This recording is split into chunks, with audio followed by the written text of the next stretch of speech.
Alors, que faire maintenant?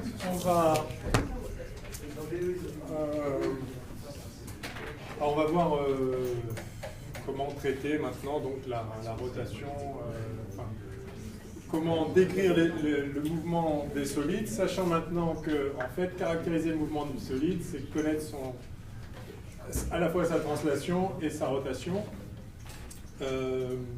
Donc on va écrire des théorèmes généraux relatifs à la rotation des corps, théorème du moment cinétique, en s'appuyant sur la notion de moment d'une force. Donc, un corps solide, son mouvement, on vient de le voir, est caractérisé par son vecteur rotation et la vitesse d'un point, ça suffit. Si vous avez la vitesse d'un point quelconque et le vecteur rotation, avec la relation de Varignon-Babar, vous avez donc la vitesse de n'importe quel autre point.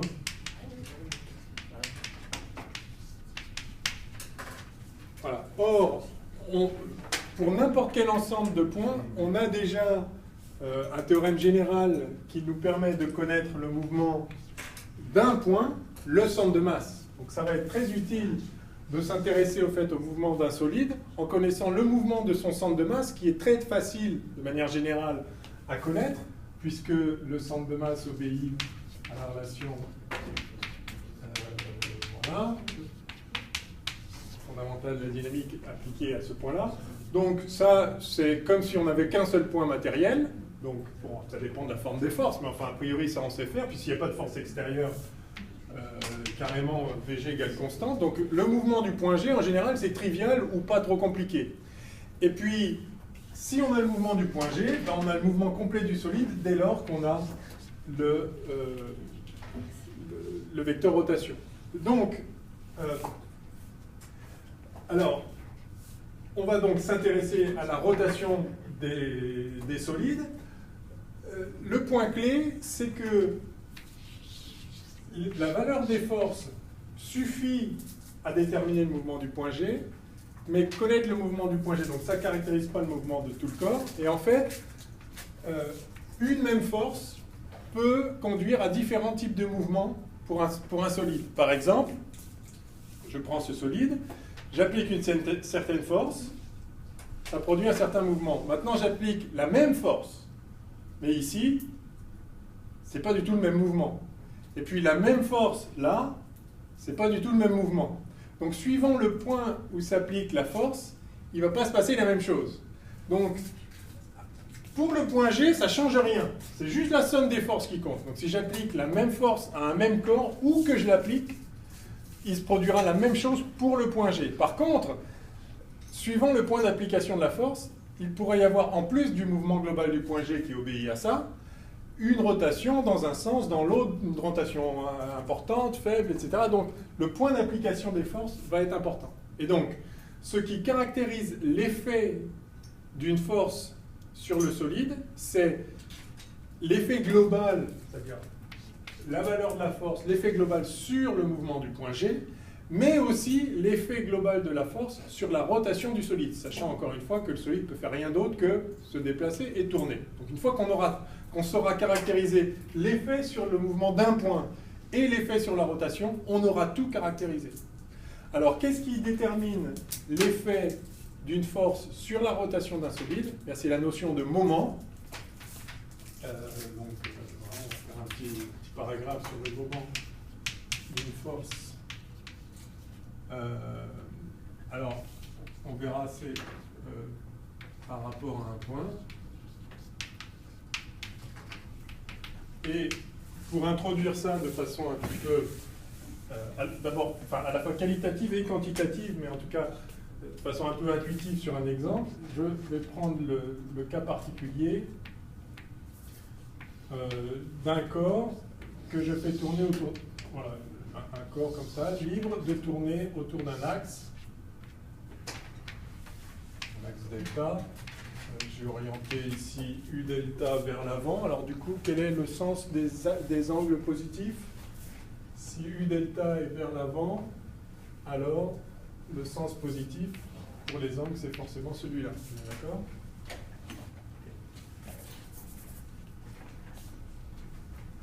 Alors, je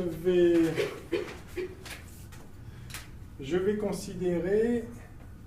Alors, intuitivement, on sait tous que si on appuie par là, ça va faire tourner comme ça. Imaginez que c'est une balance. Si j'appuie là, ça va faire tourner comme ça. Si j'appuie là, ça va faire tourner comme ça. Si j'appuie au centre, ça ne va rien faire du tout. Enfin, si l'axe est fixe, sinon ça va juste pousser le corps vers le bas. D'accord? Bon, ça, on le sait intuitivement. Et on va caractériser ça. Alors, pour le faire, je vais faire un petit raisonnement énergétique. Je vais imaginer que, comme c'est une balance, ici, je vais mettre un corps de masse M, qui exerce donc sur la balance ici, enfin sur son plateau, disons, qui exerce une force mg. Si je suis dans un champ de pesanteur, l'accélération g vers le bas, etc. Et puis je vais essayer de compenser cette force en appuyant ici avec une certaine force. Alors je vais appeler ce point-là A. Et puis le point ici B, où je vais appliquer la force. Alors on voit bien, donc le point clé, ça va être où on applique la force. La même force appliquée à différents endroits va avoir des effets sur la rotation différents. Et ce qui va caractériser cet effet, c'est justement ce qu'on appelle le moment de la force. Alors, regardez l'équilibre, c'est bien ça. Regardez l'équilibre, par exemple. Voilà. Donc, alors, évidemment, vous avez tous déjà vu le film, en quelque sorte. Vous avez fait de la mécanique, vous savez ce que c'est que les moments. Et donc, vous savez qu'on doit avoir l'équilibre des forces, mais aussi l'équilibre des moments. Donc, calculer le moment de cette force et le moment de celui-là. Vous voulez qu'ils soient égaux et vous allez trouver le résultat. Maintenant, justement, ce qu'on veut, c'est là, enfin, on remonte un peu un cran en avant, on veut essayer de justifier la notion même de moment des forces. Comment elle émerge, en fait, cette notion?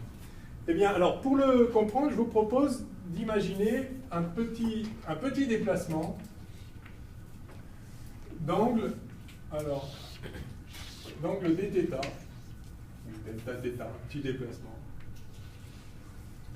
D'accord? Une petite rotation de la balance. Dθ, c'était infinitésimal.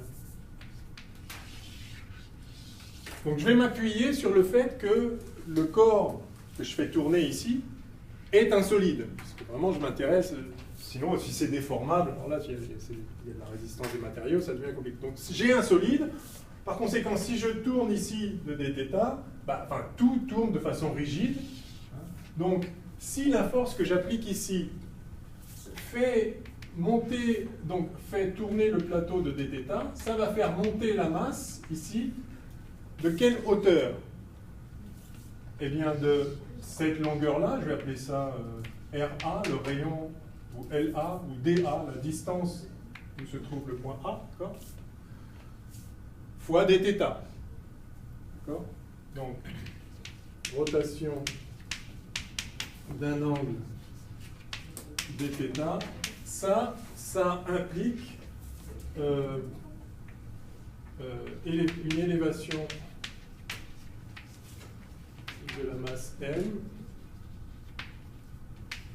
de dz, si j'appelle ça z, l'axe z, allez, dz égale dA dθ.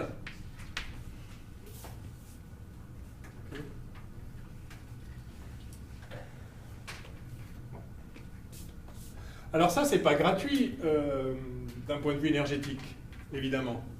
Puisque j'ai monté une masse d'une certaine hauteur dans un champ de pesanteur, ça correspond à un gain d'énergie potentiel.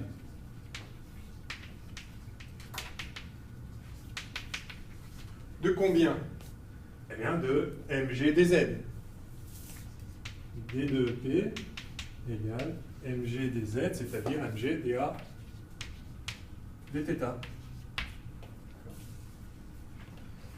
Comment se fait-il que j'ai pu gagner de l'énergie? L'énergie se conserve. Donc si j'ai gagné de l'énergie, c'est parce que moi j'ai travaillé sur le système. Effectivement, j'ai travaillé, j'ai appuyé avec la force F, et il y a eu un déplacement, puisque l'ensemble du corps à tourner. Donc moi, j'ai fourni de l'énergie au système. Le travail de la force F appliqué au point B. C'est quoi ce travail? C'est la force fois le déplacement. Je suppose que la force est constante. De toute façon, c'est pendant un petit déplacement infinitésimal d'angle dθ. La force est constante là. Et donc, le travail appliqué, le travail de la force F appliqué en B, je peux le noter comme ça, c'est égal à la force scalaire de déplacement, donc d de ρb, variation le déplacement au point B. Alors que vaut... Alors donc si je peux même tout de suite l'écrire comme étant... Alors OB, enfin d de OB, donc le déplacement dB, d'accord, il est suivant l'axe Z ici, d'accord. Et quelle est sa longueur? Eh bien, si j'appelle dB la distance à l'axe, ça va être dB dθ. Je fais un déplacement dB dθ. Et je vais prendre donc la composante de la force, parce que c'est le produit scalaire ici, donc c'est F, je vais l'appeler F orthogonal à l'axe plateau, d'accord, fois dB dθ. Ok. Voilà, comme l'énergie se conserve, alors je peux imaginer qu'il y a des frottements là-dessus, enfin ça rajoute une complication, c'est pas la peine, je m'intéresse juste à la force qu'il faut pour, la force minimale qu'il faut pour faire monter le corps ici, en supposant qu'il n'y ait pas de frottement. J'ai donc le travail fourni qui est égal à l'énergie gagnée. Et donc je vais écrire que F, donc delta W de la force F au point B est égal au gain d'énergie potentielle. Et ça me donne donc que, alors le dθ est le même, justement c'est un solide, ça c'est le point clé. Dès lors que vous appliquez une force sur un solide, eh bien vous voyez que vous avez F orthogonal dB qui vaut mg dA. Voilà, alors ça vaut ce que ça vaut. Et donc, si vous voulez réaliser ça à la distance dB, il faut appuyer avec une force orthogonale, enfin avec une composante de la force orthogonale, qui va valoir exactement mgdA sur dB. Vous voyez au passage que si plutôt que de faire ça en appliquant une force au point B, vous préférez appliquer une autre force ici, F' au point C, vous allez réaliser exactement la même chose avec une force F' qui ne sera pas la même que F, mais qui sera telle que F' orthogonal DC est égal à mg dA. Je fais exactement la même chose. Nulle part, je vais pas intervenir quel était le point B. Tout ce que je sais, c'est que pour faire tourner le corps d'un angle dθ, il faut que j'applique une force qui, si je l'applique à la distance d, vaut F orthogonal égale mg dA sur dB. Mais si je l'applique au point C, eh bien, c'est une autre force que je dois appliquer, qui vaut mg dA sur dC. Vous voyez que la force à appliquer est inversement proportionnelle à la distance à laquelle je dois l'appliquer.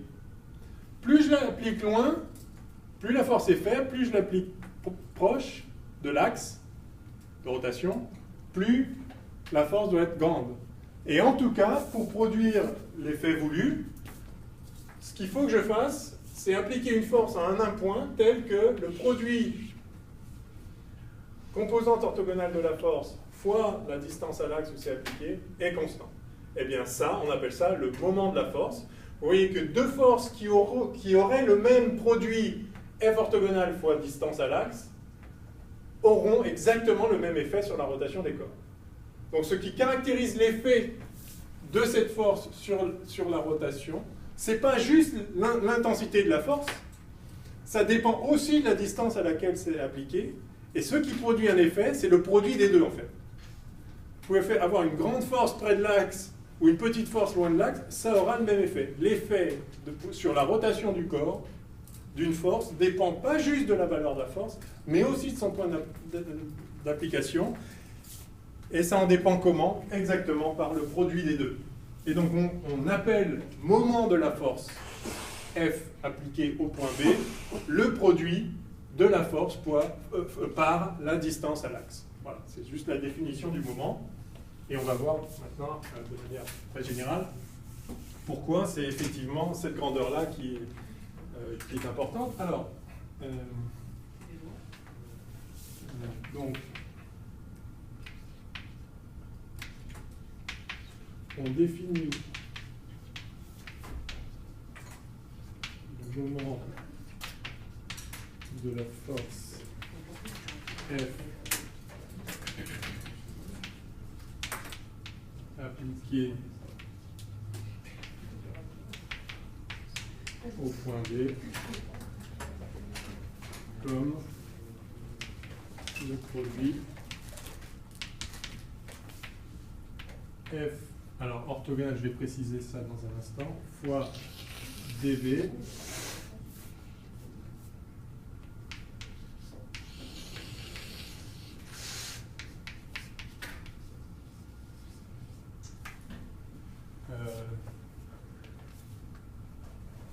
qui est la seule grandeur dont dépend l'effet de la force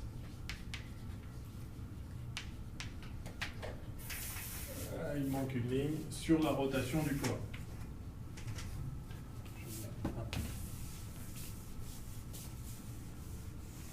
L'effet de la force sur la rotation.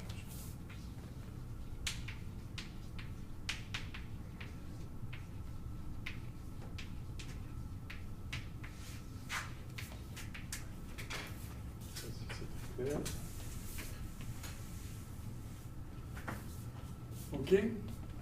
Alors, c'est pas tout à fait. En fait, donc là, c'est une grandeur scalaire. On peut faire mieux que ça. On peut définir le moment comme un vecteur qui va non seulement nous donner l'intensité de l'effet rotatoire de la force, mais en plus sa direction. Donc, je vais mettre plus généralement.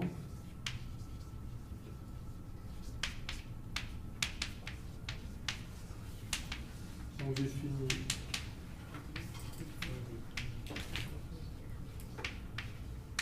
le moment de force F appliqué en un point M quelconque.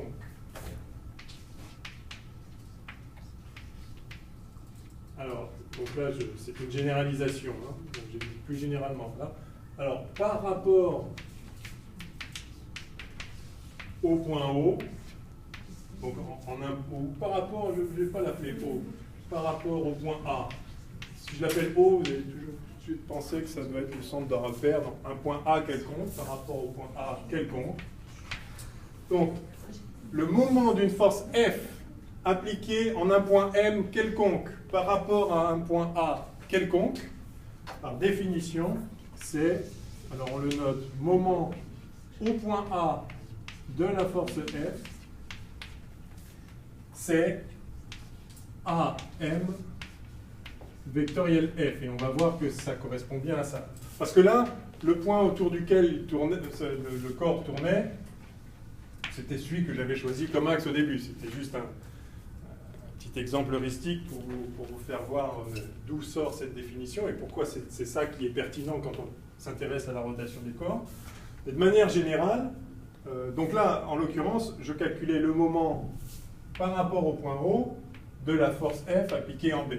Plus généralement, je peux calculer le moment de la force par rapport à n'importe quel point, c'est-à-dire m'intéresser à l'effet d'une force sur la rotation du corps par rapport à un point quelconque. Donc voilà la définition. Alors, le premier point ici, c'est le point d'application. Ah, c'est un bon nom pour un point d'application.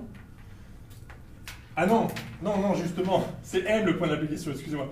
Je me suis fait avoir avec les lettres, justement. Alors, A, c'est le point par rapport auquel vous cherchez à faire tourner le corps. Enfin, vous vous interrogez sur la capacité de la force à faire tourner le corps autour du point A. Donc, commencez par le point A. Ensuite, ici, ça, c'est le point d'application. Peut-être ça vaudrait le coup de changer les lettres, alors, pour appeler A le point d'application, si vous voulez. Vous en fichez, c'est bon. Ok. Donc, ça, c'est le point par rapport auquel on veut faire tourner. M, c'est le point d'application. Et F, c'est la force en question. Voilà. Donc, il y a plusieurs ingrédients. Il y a la force, le point d'application et le point par rapport auquel on veut faire tourner. Ok ? Alors, pourquoi ça donne bien la même chose? Simplement parce que, alors d'abord en norme,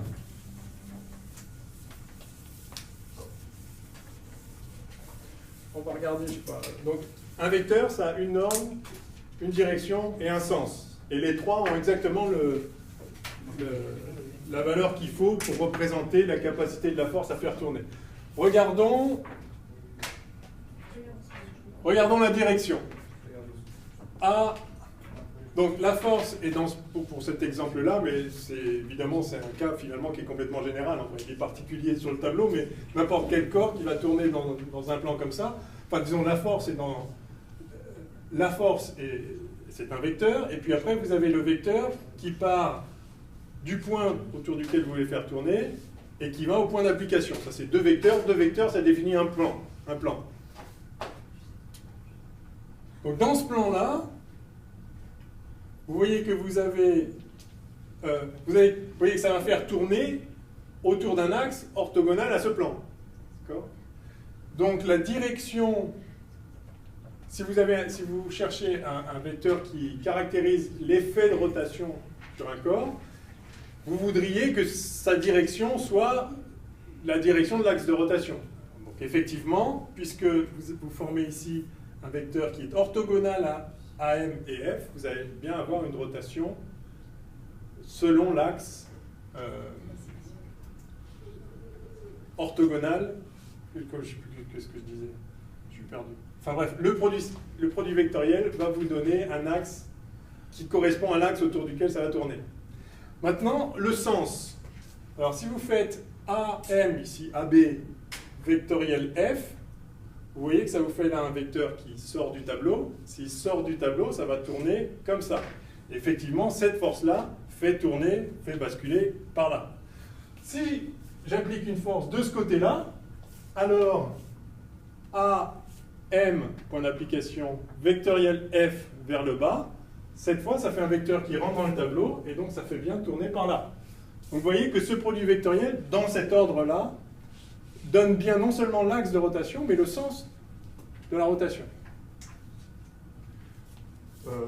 Autre exemple encore, si maintenant j'applique une force ici, mais vers le haut, alors je vais avoir le point O ici, O, point d'application, ce vecteur-là, vectoriel la force vers le haut, ça fait un vecteur par là, et donc si je vais par là, je tourne comme ça, et effectivement cette force-là fait tourner comme ça.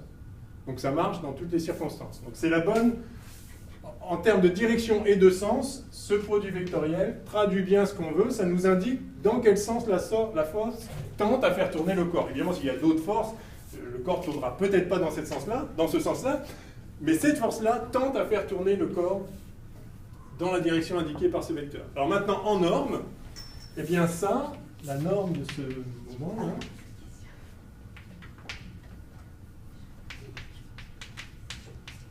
eh bien, c'est la norme de la force fois la norme qu'on appelle le bras de levier, la distance entre l'axe et le point d'application. Enfin, le bras de levier, ça dépend dans les circonstances, on y revient, fois le sinus de l'angle entre les deux.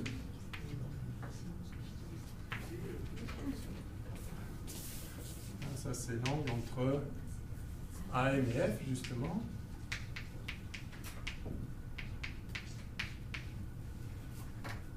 Alors, imaginons qu'effectivement,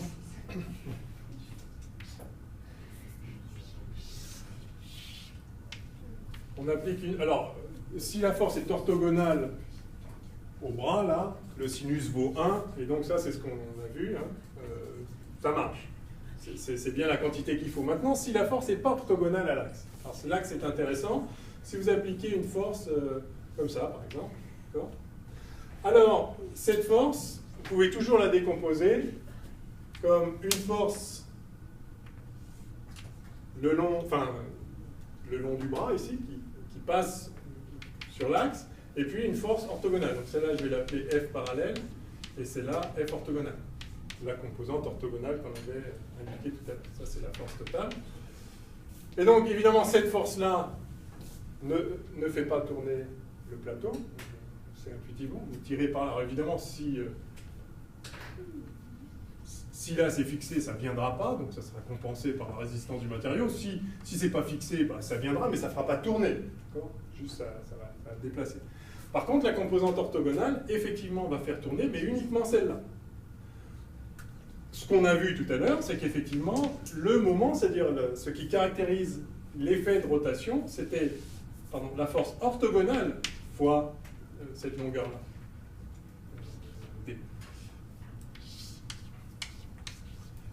Mais que vaut ça, là, F orthogonale par rapport à F, en norme? Eh bien, si vous avez ici l'angle θ, l'angle entre la force, entre AM et la force, l'angle entre les deux, ça, vous avez F orthogonale en norme qui vaut F fois le sinus de l'angle.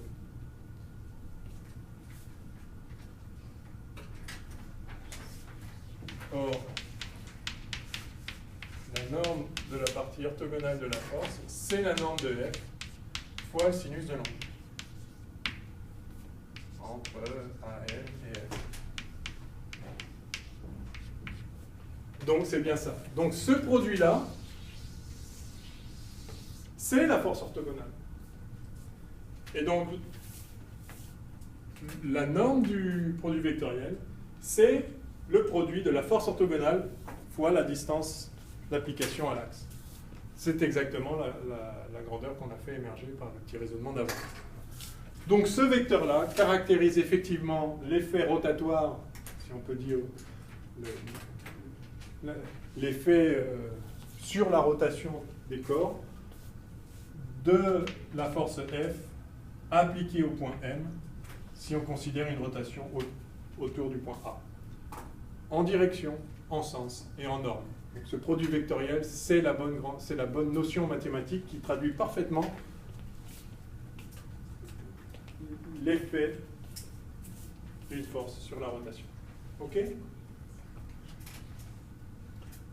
Alors, ça c'est un truc très utile pour calculer les moments. Il y a une autre façon de voir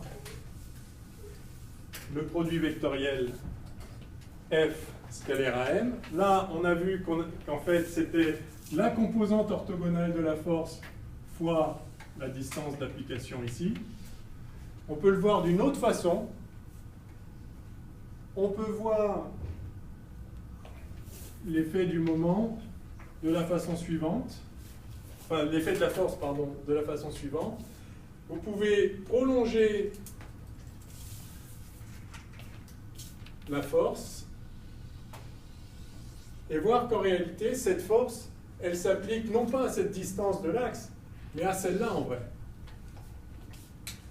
En fait, cette force, soit vous dites qu'il y a juste sa composante orthogonale qui s'applique à cette distance-là, soit vous dites qu'en fait, il y a toute la force qui s'applique, mais seulement à cette distance-là. D'accord? Quelle est cette distance-là? Je peux l'appeler D orthogonale. Si vous prolongez la force, c'est la distance de plus proche à proche du point de rotation. Ce D orthogonal, donc c'est la distance orthogonale à la force, entre le point de rotation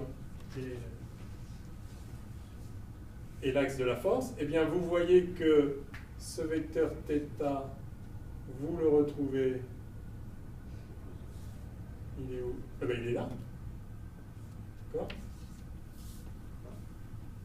Là, c'est le même axe et l'axe de la force. Donc vous avez le même ici.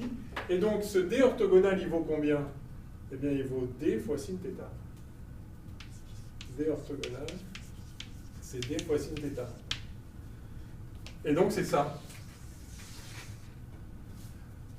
Donc vous pouvez écrire que, en norme, hein, le moment de la force, appliqué au point A, soit c'est uniquement la force orthogonale fois le vecteur AM, c'est-à-dire la distance totale, soit vous dites que c'est la force totale, mais fois D orthogonale.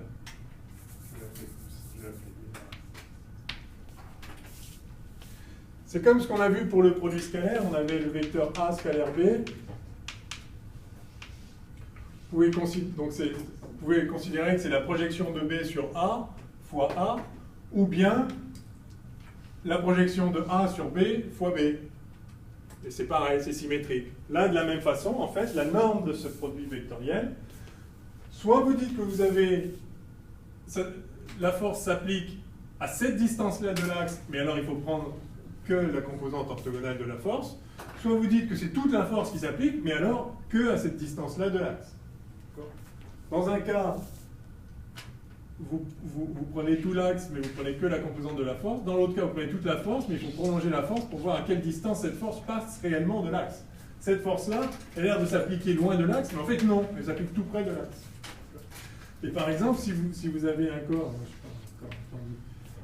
voilà, si vous tirez ici et que l'axe de la force passe par le centre, vous pouvez tirer aussi fort que vous voulez, jamais ça fera tourner le corps. Ne serait-ce que par symétrie. Dans quel sens il tourne? Celui-là ou celui-là? Si vous tirez un petit peu à droite, là, alors ça va le faire tourner par là. Si vous tournez un petit peu là, ça va le faire tourner dans l'autre sens. Ce qui compte, c'est où passe le prolongement de la force par rapport à l'axe. Plus il passe près, plus il faudra tirer fort pour produire le même effet de rotation. Plus il passe loin, moins il faudra tirer fort. Alors ça, c'est la distance à laquelle la force, quand on la prolonge, passe de l'axe, c'est ce qu'on appelle le bras de levier. Cette distance-là, ce D orthogonal, c'est ce qu'on appelle le bras de levier. Si le bras de levier est important, la force aura un fort effet de rotation, évidemment proportionnel à la force, mais aussi proportionnel au bras de levier. En fait. Donc le moment d'un corps, c'est la force fois le bras de levier. Ou, si vous préférez, la composante orthogonale de la force fois la distance entre le centre de rotation et le point d'application. OK? C'est important de le voir comme ça parce que ça simplifie beaucoup le calcul des moments. Donc pour calculer un moment, d'abord vous regardez sa direction, son sens, ça c'est donné par le produit vectoriel, et pour sa norme, vous calculez le bras de levier, et donc c'est la force fois le bras de levier, ou bien la composante de la force, celle qui fait tourner, celle qui est orthogonale, parce que celle qui est parallèle, elle ne fait rien tourner du tout, fois la distance du point d'application. Ok? C'est deux façons de voir la même chose. Dans tous les cas, c'est juste, est-ce que le sinus, vous le mettez sur le F, ou est-ce que vous le mettez sur le AM? Mais peu importe, c'est évidemment la même chose. C'est la norme du moment, et le moment, vectoriellement, il s'écrit comme ceci. Ok? Alors, maintenant qu'on a cette définition de moment, on va voir pourquoi c'est si important en mécanique. C'est parce qu'on peut écrire un théorème général qui s'appelle le théorème du moment cinétique. Donc on va... Est-ce qu'on fait un exercice d'équilibre des moments avant?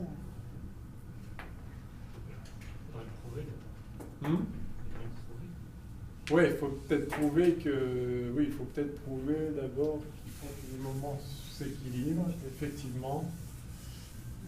Ok. Ok, on va le faire comme ça, d'accord.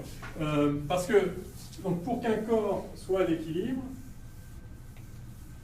il faut, comme un solide est caractérisé par la vitesse d'un point et son vecteur rotation, un solide sera jugé à l'équilibre si un point ne bouge pas, par exemple son centre de masse, et ça en vertu du m dvg sur dt égale somme des forces. Pour que le point G soit au repos, il suffit que la somme des forces soit nulle. Mais ce n'est pas parce que le point G est au repos que le corps est au repos. Il pourrait très bien tourner autour du point G. Donc il faut en plus que le corps ne tourne pas. Et pour que le corps ne tourne pas, il faut que la somme des moments, enfin en tout cas pour que le corps, pour que la rotation du corps ne varie pas, et donc soit il a une certaine rotation et il la garde, soit il n'a pas de rotation et il y reste. Pour que la rotation d'un corps ne varie pas, il faut que la somme des moments soit nulle. Donc c'est effectivement ce qu'on va montrer maintenant avec le théorème du moment cinétique. Alors, on repart, de toute façon, il n'y a qu'une seule... Il n'y a qu'une seule relation dans toute la mécanique, c'est pour un point I, mi dvi sur dt égale la force qui s'exerce sur I, sur le point I. Donc ça, c'est pour un point matériel. On a une collection de points matériels.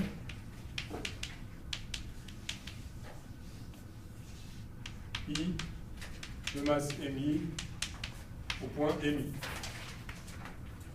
Pour un certain nombre de I dans un certain ensemble, de 1 à n.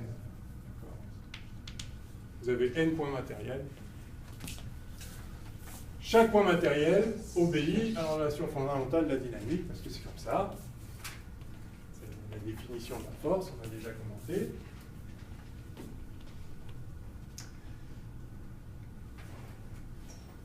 Et maintenant, on va... Pour obtenir le théorème de l'énergie cinétique, vous vous rappelez, on avait fait ça scalaire dr. Ça avait fait sortir le travail de la force. Et ici, ça avait fait sortir d de 1,5 de mv2. On avait obtenu le théorème du moment cinétique. Et bien, pour obtenir théorème de l'énergie cinétique, pour obtenir le théorème de moment cinétique, ce qu'on va faire, c'est qu'on va faire ça vectoriel OM. Ou plus exactement, on va faire OM vectoriel cette équation. Alors, où O est un point fixe, on verra. Pour l'instant, je vais commenter un peu. Alors, je vais commencer par un point matériel. Donc, peut-être, si je l'appelle I quand même, mais je commence par un. Je vais faire OMI vectoriel ça. Alors ça, donc, OMI vectoriel mi dvi sur dt. Il n'y a pas de symbole somme devant le... Si, mais je le fais pour un point matériel pour l'instant. Non, mais deux. Ah, où ça? À l'égalité. Oui. Ok. Mais ça, c'est toutes les forces qui s'appliquent en I, je peux les... Voilà, c'est la résultante des forces. Mais, ok, mettons un symbole somme si vous voulez. Donc, OMI vectoriel somme des forces qui s'appliquent sur I. Ça fait effectivement, je peux appeler grand FI, la résultante des forces. Toutes celles-là s'appliquent au même point, au point MI. C'est la force sur le point matériel I. Bon, ça par définition, c'est le moment, enfin c'est la somme des moments de toutes les forces qui s'appliquent en I. C'est le moment de grand FI ou la somme des moments des petits FI calculés au point O. D'accord? Donc, soit on fait ça, soit si vous voulez, c'est le moment de la résultante FI. Au choix, c'est pareil, d'accord? Et ça, qu'est-ce que c'est? Eh bien, alors on va définir le moment cinétique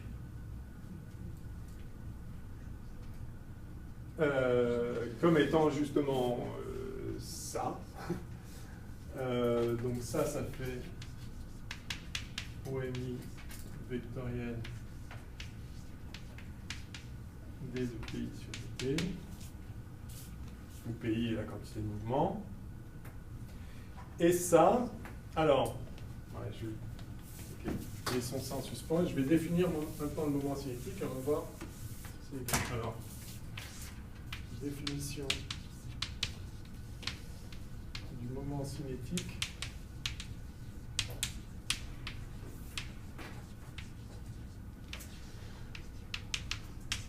Du point matériel I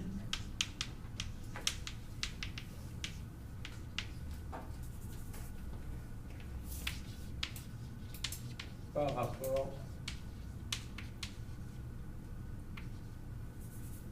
au point O.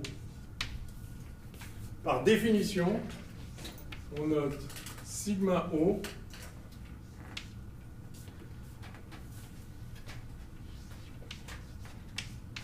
alors je vais du point matériel M, définition générale, donc je prends juste un point, je ne suis pas à peine de mettre des indices I. Le moment cinétique du point matériel M par rapport au point O, c'est OM vectoriel, la quantité de mouvement du point M, c'est-à-dire M, OM, vectoriel V.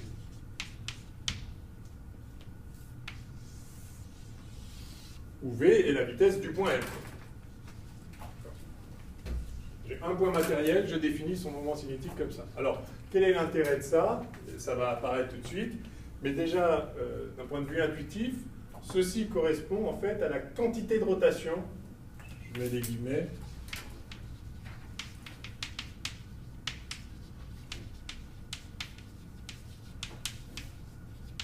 de M autour de O. On y reviendra après. De même que le produit MV, c'est la quantité de mouvement, ça dit combien vous avez de mouvement, ça dit combien vous avez de rotation, en quelque sorte. En tout cas, c'est une définition. J'appelle ce moment cinétique comme ceci.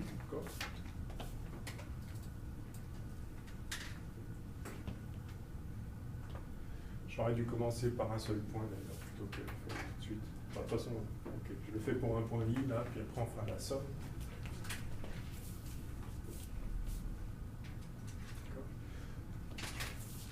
Donc si je calcule maintenant d de sigma O sur dt, j'ai la dérivée d'un produit, donc règle de Leibniz, m est constant, c'est la masse du corps, d'accord? Ça va me faire m d de OM sur dt vectoriel Vm plus MOM d de Vm sur dt.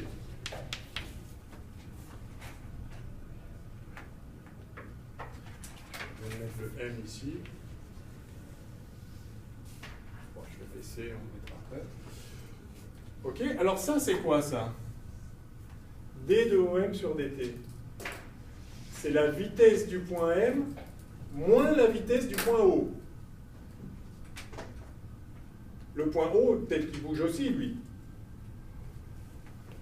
Ça fait M Vm moins VO, vectoriel Vm. Vous êtes d'accord avec ça?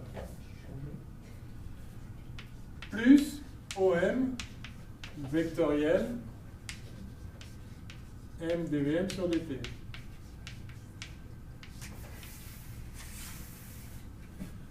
Mais Vm vectoriel Vm, ça fait 0. Donc ça fait M VO vectoriel Vm plus OM vectoriel, M dVm sur dt, c'est la force qui s'applique au point M.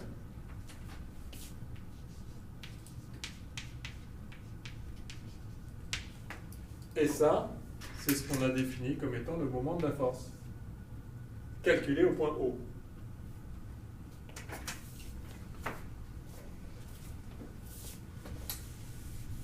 Je vais dépasser ça. Je vais commencer par un point matériel. Donc, moralité pour un point matériel, d de sigma O sur dt égale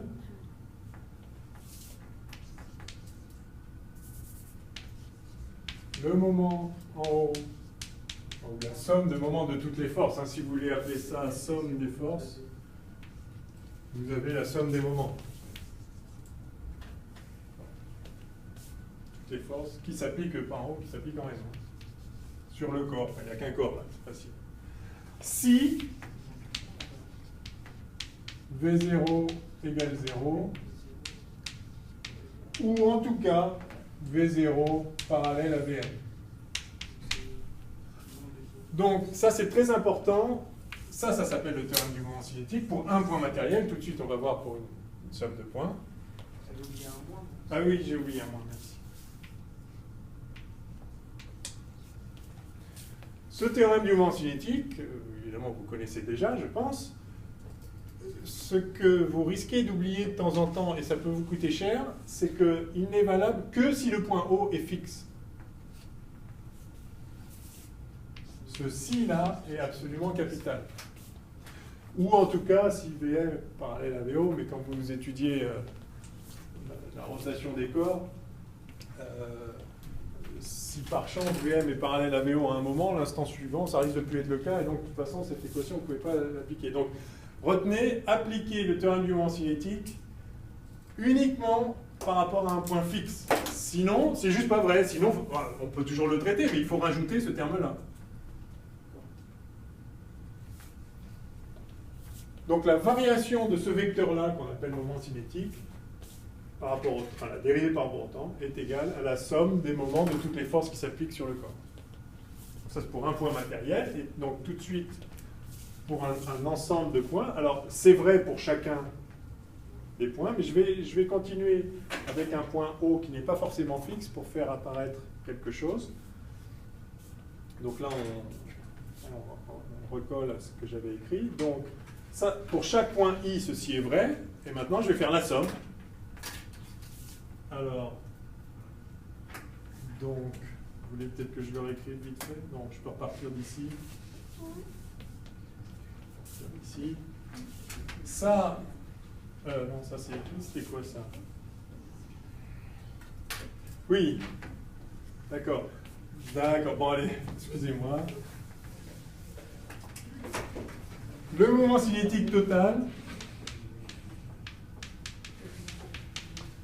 en un point O, c'est la somme des moments cinétiques au point O de chaque point matériel I. Okay. Si maintenant je dérive ça par rapport au temps, de même que la quantité de mouvement totale, c'est la somme des quantités de mouvement individuelles. Là c'est pareil, c'est la quantité de rotation, le mouvement cinétique, je fais la somme de tous les points, pour tous les points du système. Et là, je n'ai pas précisé pour l'instant qu'on a un corps qui est solide. Qu'il soit solide ou pas, je fais juste la... Enfin, dès que j'ai une collection de points matériels, quel que soit leur lien, la dérivée du moment cinétique total de cet ensemble de points, c'est donc la somme des dérivés de chacun des points individuels. On a moins le même point O, évidemment. Et donc, pour chaque point, c'est ça. Et donc, alors c'est ça... Je vais l'écrire complètement ici. Je vais écrire ça. Donc, c'est moins la somme des MI V0 vectoriel VMI plus la somme sur I de la somme des moments des forces qui s'appliquent sur MI.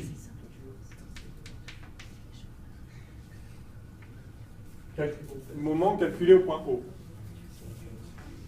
Alors pourquoi je tiens à rajouter ce terme-là, celui-là, là? Parce qu'en fait, on va voir que le théorème du moment cinétique pour un ensemble de corps est un petit peu plus général. C'est-à-dire on peut s'autoriser de l'appliquer ailleurs qu'en un point fixe, pourvu que ce point soit le centre de masse, qui est donc aussi, en quelque sorte, un centre de rotation. Enfin, un corps peut tourner autour d'autre chose que son centre de masse, mais il y a une propriété particulière ici, qui est que ceci, je peux le réécrire, moins VO vectoriel, somme des MI VI, vitesse du point I, d'accord, plus la somme des moments au point O, de toutes les forces. Or ça, c'est quoi ça? C'est grand M VG. La somme des quantités de mouvement, c'est la quantité de mouvement totale. Par définition du point G, on l'a vu la fois d'avant. Ça, c'est grand M VG. Et donc, si le point O est le point G, vous avez ici VG vectoriel MVG, évidemment, ça fait 0. Même si le point G n'est pas fixe. Donc, pour un point matériel, vous pouvez appliquer le théorème du moment cinétique en un point, s'il est fixe. Encore une fois, hein, s'il n'est pas fixe, vous pouvez le faire, mais il faut rajouter un terme, et tout ça n'a plus forcément grand intérêt. Donc, vous appliquez le théorème du moment cinétique toujours par rapport à un point fixe, ou bien par rapport au point G. Même si le point G n'est pas fixe. Donc ça, c'est vraiment très important.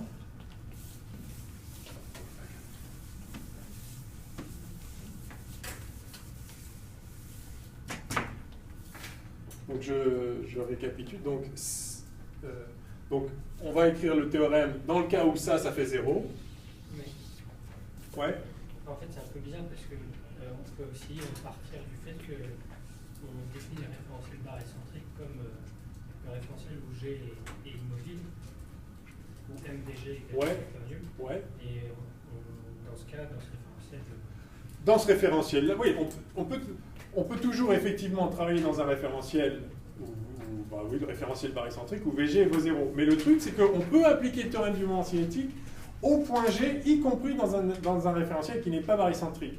Dans une des feuilles que je vous ai distribuées, il y a l'exercice du yo-yo. Vous avez un yo-yo là, enroulé, puis vous lâchez, le truc descend.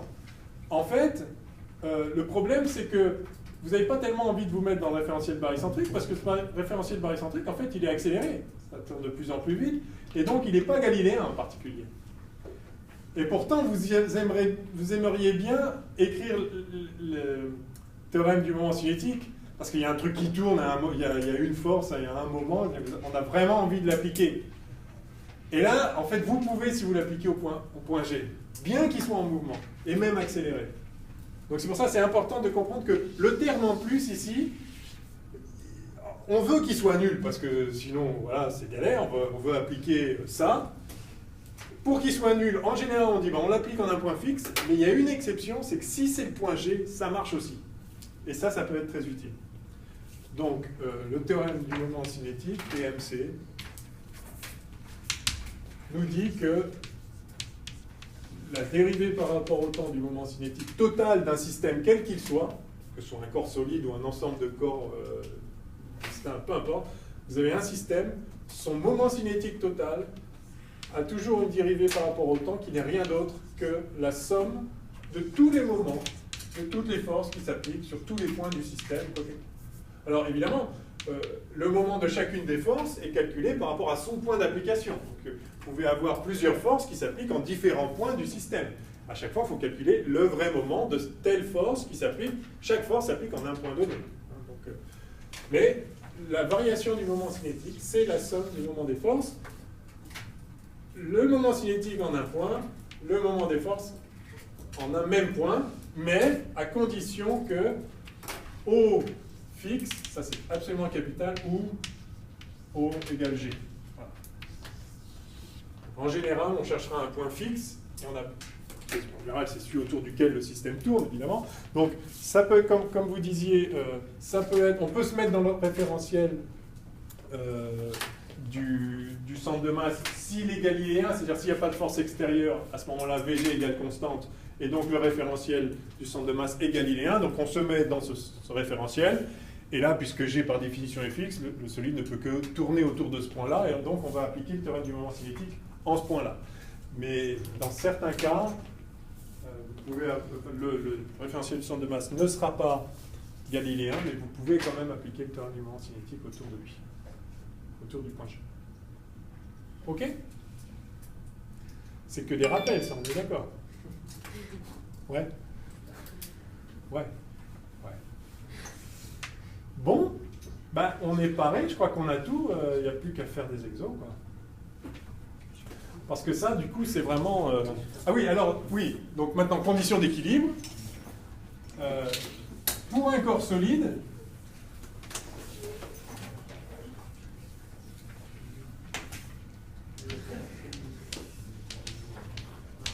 condition d'équilibre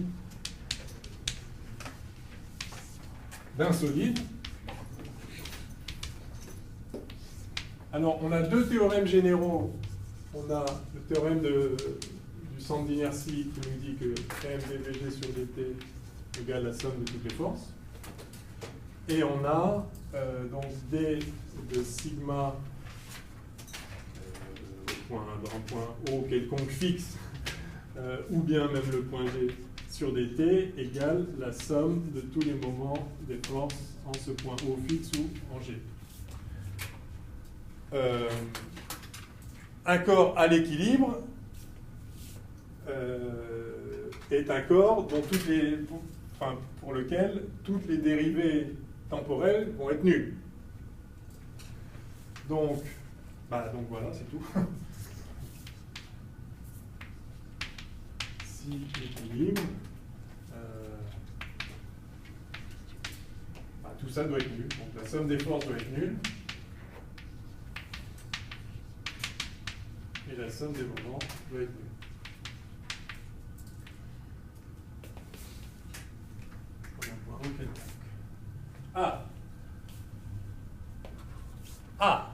Très bien. On va voir un deuxième babar tout de suite.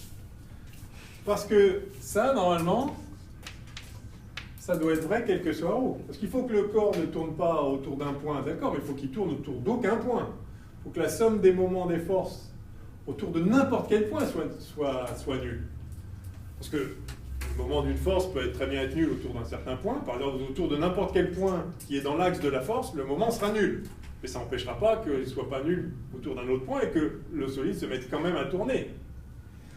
Nous, ce qu'on veut, c'est que cette dérivée soit nulle, quel que soit O. Donc en fait, cette condition-là, elle est... Enfin, quel que soit le point O. Là, je vais l'appeler A. Quel que soit A. Parce que si je mets O, on voit que c'est 0. Si, alors, effectivement, c'est une condition nécessaire. Elle n'est pas suffisante. Elle n'est pas suffisante pour une raison très simple. Si vous avez une somme des forces qui est nulle, même pour un point matériel, sans rotation, somme des forces égale 0, ça ne garantit pas qu'il n'y a pas de mouvement. Ça garantit que le mouvement est à vitesse constante. Donc si vous êtes dans un référentiel où ça ne bouge pas, ça ne va pas se mettre à bouger tout seul. Enfin, le corps il pourrait être en mouvement dans le référentiel où vous travaillez. Par contre, s'il est à l'équilibre, alors la somme des forces est égale à 0. Parce que sinon, même s'il est à l'équilibre, c'est-à-dire si VG égale 0 maintenant, si somme des forces n'est pas nulle, VG ne va pas rester nul. Donc, si vous voulez l'équilibre, il faut au moins ça. Mais ça ne suffit pas, parce que le corps pourrait être, même pareil pour la rotation, il pourrait être en rotation, et puis juste, il n'y a pas de moment, donc il va garder sa rotation indéfiniment. Donc, en fait, vous voyez, la force, ce n'est pas directement la vitesse. La force, c'est la variation de la vitesse. De même, le moment, ce n'est pas la quantité de rotation, c'est la variation de la quantité de rotation. Donc, pour que le corps soit à l'équilibre, il faut déjà qu'il ait une vitesse nulle il faut que VG soit égal à 0 et oméga égale 0. Ça, c'est la première condition. Il faut qu'à un instant donné, il faut qu'à l'instant où vous considérez, le corps n'est ni en translation, ni en rotation. On a vu que le champ de vitesse d'un solide était caractérisé entièrement par la vitesse d'un point et son vecteur rotation. Si vous voulez qu'il soit à l'équilibre, il faut que son vecteur rotation soit nul et que la vitesse soit nulle. Si c'est le cas, alors il suffit que la somme des forces soit nulle et que la somme des moments soit nulle, parce que ça va pas, la somme des moments ne va pas faire varier le vecteur rotation et la somme des forces ne va pas faire varier VG. Donc si c'est à l'équilibre à un instant, ça va le rester. D'accord ? Donc c'est une condition suffisante, mais enfin, ça c'est une condition nécessaire, mais pas suffisante. Si on veut la rendre suffisante, il faut en plus qu'on ait ça à un certain T. À T égale 0 par exemple. C'est bien ça, c'est si des forces est nulle. Alors, la somme des moments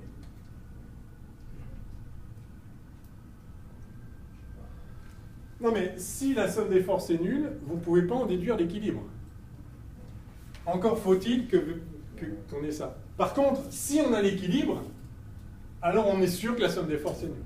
Dans ce sens-là, c'est une condition nécessaire. Mais bon.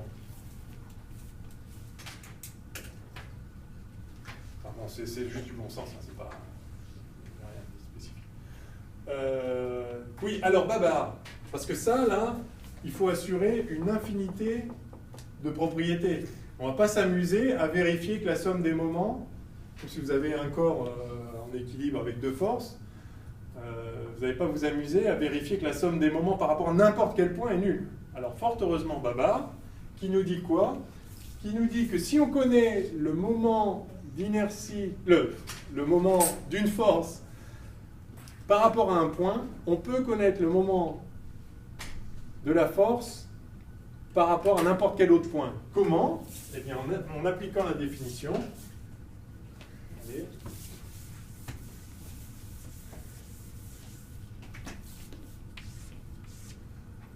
Alors, je vais calculer le moment au point B d'une certaine force qui s'applique en M.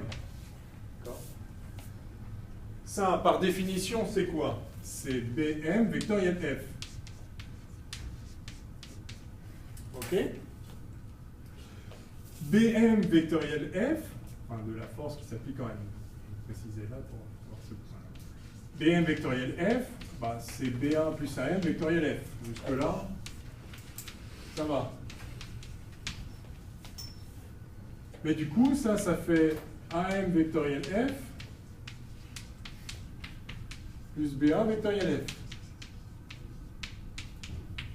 Mais ça, c'est le moment de la force F qui s'applique en M, calculé au point A. Ça, c'est MA de F plus BA vectoriel F.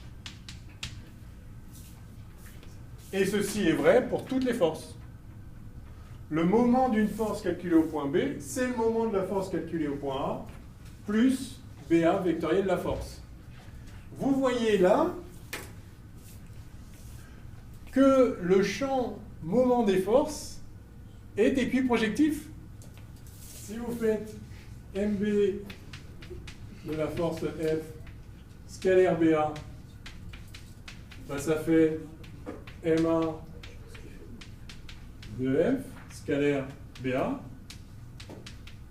plus ça scalaire BA qui fait 0, puisque ça c'est orthogonal à BA.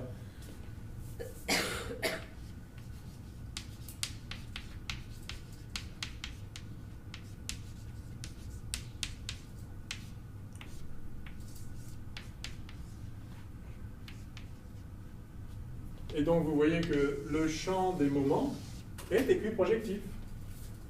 Le moment au point B projeté sur BA est égal au moment au point A projeté sur BA.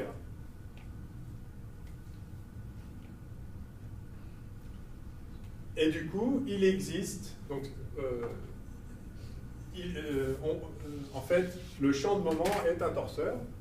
Il existe un certain vecteur, une résultante, telle que Babar, MB, M au point B est égal à M au point A plus BA vectoriel, la résultante. Mais en fait, on l'a ici, la résultante.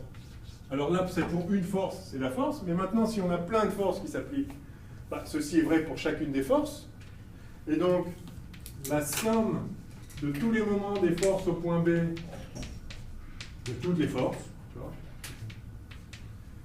est égale à la somme de tous les moments de toutes les forces calculées au point A, plus BA vectoriel, la somme des forces.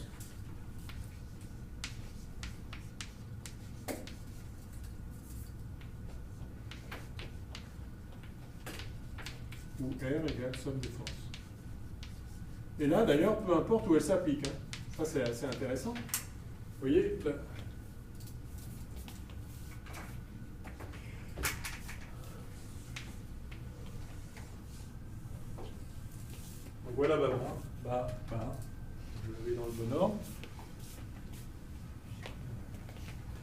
Là, ici, c'est simplement la résultante des forces, peu importe où s'appliquent les forces. Enfin, chaque force s'applique en un endroit donné. Si vous avez un ensemble de corps, par exemple un solide ou 20 solides, chaque force peut s'appliquer à des points différents, mais ce R-là, c'est juste la somme vectorielle des forces.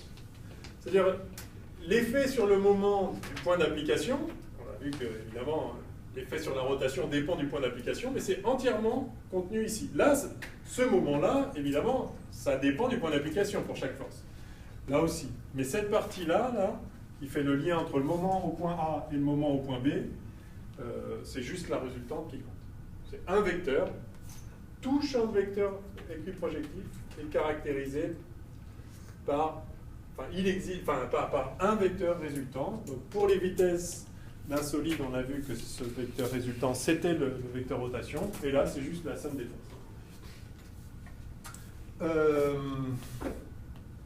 Oui, et donc, maintenant, ce que vous voyez, c'est que si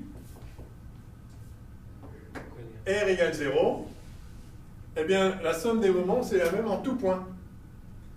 Donc, si on a déjà, à l'équilibre, on a déjà cette condition qui est vérifiée, et du coup, là, il le faut quel que soit A, mais si vous l'avez en un A quelconque, alors c'est garanti que vous l'avez en tous les points, puisque la somme des moments sera la même à tout le monde, parce que la résultante est nulle. La somme des moments sera toujours la même, quel que soit le point d'application.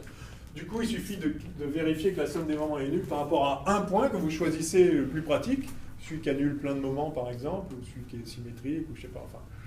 Et si vous montrez que la somme des moments est nulle par rapport à un point et que la somme des forces est nulle, alors vous êtes sûr que le corps ne va pas se mettre à tourner autour de n'importe quel point. Ok? Donc ça c'est important bien sûr.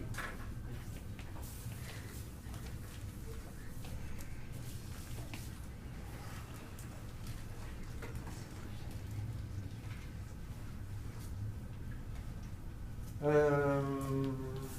encore plein de trucs à faire. Il faut faire le lien entre sigma et le vecteur rotation maintenant, parce que sinon, c'est ça qui va justifier l'appellation quantité de rotation. Et il faut le faire, ouais, il faut le faire maintenant avant de faire les exemples. Donc, ok, somme des forces. Ah oui, pendant que j'y suis. Quand vous avez une somme des forces qui vaut 0, on parle de couple. Vous vous rappelez ça, les couples? Quand vous avez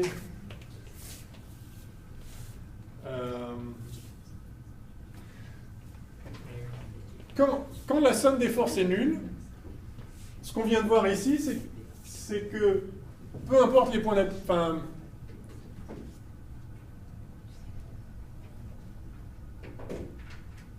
quand la somme des forces est nulle, la somme des moments ne dépend pas du point d'application. Eh bien, cette somme des moments, on l'appelle couple, et on le note en général. Donc, quand somme des forces égale 0,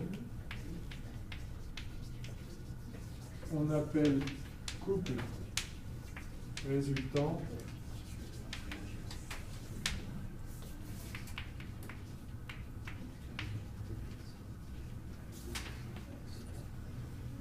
la somme des moments des forces par rapport à n'importe quel point.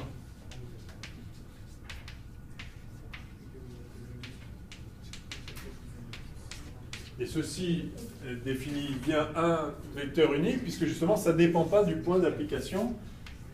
Et donc on le note en général gamma, comme ça, grand gamma. Par définition, c'est la somme des moments en un point A quelconque des forces qui s'appliquent sur le système. Et qui est donc indépendant de A, puisque la somme des forces est nulle. Donc c'est la définition du couple. Alors pourquoi couple? Parce que le prototype de ça, c'est que vous avez deux forces. Donc, par exemple, vous avez un corps comme ça. Vous avez une force F qui pousse par là, une force moins F qui pousse par là. Et bah ça a un couple, ça produit, enfin, ça a un effet de rotation évidemment. Hein. Et le couple, alors par rapport à n'importe quel point, on va le voir. Alors, je sais pas, prenons le point milieu ici. Donc là, alors, on va appeler, donc là on va dire qu'il y a la distance. Donc là on est à moins d sur 2, et là, plus d sur 2 sur cet axe-là, j'appelle ça x, d'accord?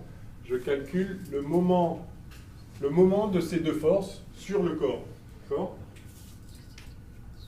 Alors, allons-y. Le moment... Alors, je vais appeler ça... Ouais. Je vais appeler ça A, ça B. Et je vais calculer le moment au point O, la somme des moments des forces au point O. Alors, le moment de la première force, ça va être OA vectoriel F, par définition. Je pars du point O, je vais au point d'application et je fais vectoriel la force, plus le moment de la force moins F appliqué au point B, donc plus OB, dans l'application, vectoriel moins F. Et ça fait quoi? Ben, ça fait OA moins OB vectoriel F, c'est-à-dire BA vectoriel F. Et vous voyez que ça ne dépend pas du point O. Donc là, j'ai dit que je prenais O au milieu, mais en fait, nulle part, j'ai fait intervenir que c'était le milieu. Si je prends O ici, ou là, je peux toujours écrire ça. C'est la définition du moment au point O. Vous voyez que ça ne dépend pas de O. Donc ça, on le note gamma. Donc ce couple de forces fait tourner le solide de la même quantité, et A vectoriel F, par rapport à n'importe quel point. Mais bien sûr, BA vectoriel F, vous voyez que c'est un vecteur qui est dirigé là, qui rentre dans le tableau. Hein. BA vectoriel F, il rentre dans le tableau. Donc effectivement, ça fait tourner le corps comme ça, conformément à ce qu'on attend. Ok? Ouais. Pourquoi c'est plus OB? Ben, le moment, c'est toujours, on part du point O, on va vers le point d'application et on fait vectoriel la force. Oui, mais du coup, il va dans l'autre sens de l'axe OB. OB va comme ça, vectoriel la force, et donc ça fait bien tourner comme ça aussi. Ouais. Ah, d'accord. Faites la somme de chacun des moments individuels.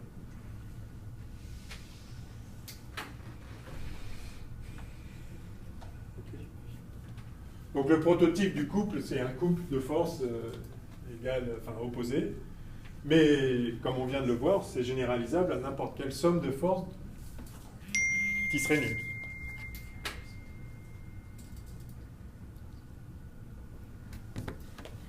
Ok? Ben voilà. Qu'est-ce que je voulais dire d'autre? Ah oui, on va faire les moments projetés sur les axes. Parce que bien souvent, dans les exercices, même dans la vie, hein, les corps qui tournent, ils sont faits pour tourner autour d'un axe. Et donc, l'axe, il n'est pas fixe. Il n'est pas variable. Et donc, si l'axe est fixe, on sait déjà beaucoup de choses sur le moment des forces. On sait qu'ils vont faire tourner...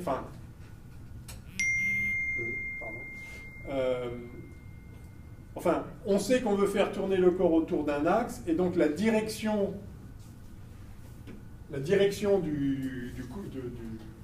des moments, elle est déjà connue à l'avance. Enfin, donc en fait, ce qu'on va faire, c'est qu'on va projeter...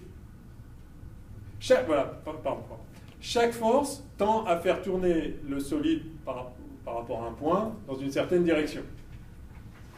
Mais si le solide est astreint à tourner autour d'un axe, ce qui vous intéresse, c'est quel pouvoir de rotation la force a sur la rotation du solide, pas abstraitement par rapport à n'importe quel axe, mais par rapport à cet axe-là. Donc ce qu'on va faire, on va voir que pour faire ça, il suffit de projeter le moment d'une force sur l'axe de rotation. Et ça va simplifier énormément les choses. Essentiellement, ça va être les mêmes équations, mais au lieu qu'elles soient vectorielles, elles vont être scalaires, puisqu'on aura tout projeté sur l'axe. Alors,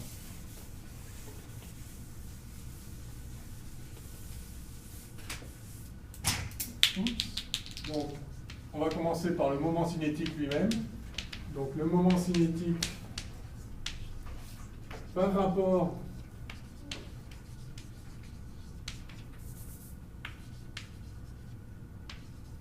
à un axe delta.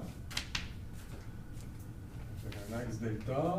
Vous le caractérisez par, vous choisissez une orientation, donc caractérisé par un petit vecteur unitaire U delta. Alors, vous avez le choix, vous pouvez prendre cette direction ou l'autre, mais une fois que vous avez pris une direction, alors le sens positif pour les angles, il est fixé, avec du tire-bouchon. Donc, vous avez cet axe-là, et alors vous définissez, donc on a vu sigma O, ça c'est le moment par rapport à un point O quelconque, c'est OM vectoriel, MOM vectoriel, M. Mais ça, vous pouvez le projeter sur l'axe delta, donc vous définissez sigma indice delta, donc le moment cinétique, ça c'est le rappel, le moment cinétique par rapport à l'axe delta, c'est sigma delta, qui n'est rien d'autre que sigma O scalaire U delta avec O, un point de l'axe. Donc vous calculez le moment par rapport à un point de l'axe et vous projetez sur l'axe. Et évidemment, du coup, maintenant, c'est plus un vecteur, c'est un scalaire.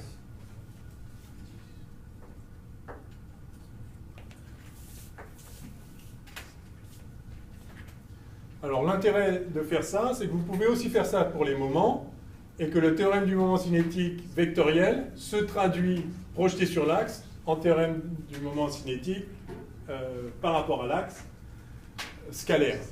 Donc idem, moment d'une force par rapport à un axe. Donc le moment d'une force par rapport à un axe, et cette fois c'est donc sans vecteur, ça devient un scalaire, c'est le moment vectoriel de la force par rapport à un point O qui appartient à l'axe, scalaire U delta. Alors sauf que pour que ceci ait un sens,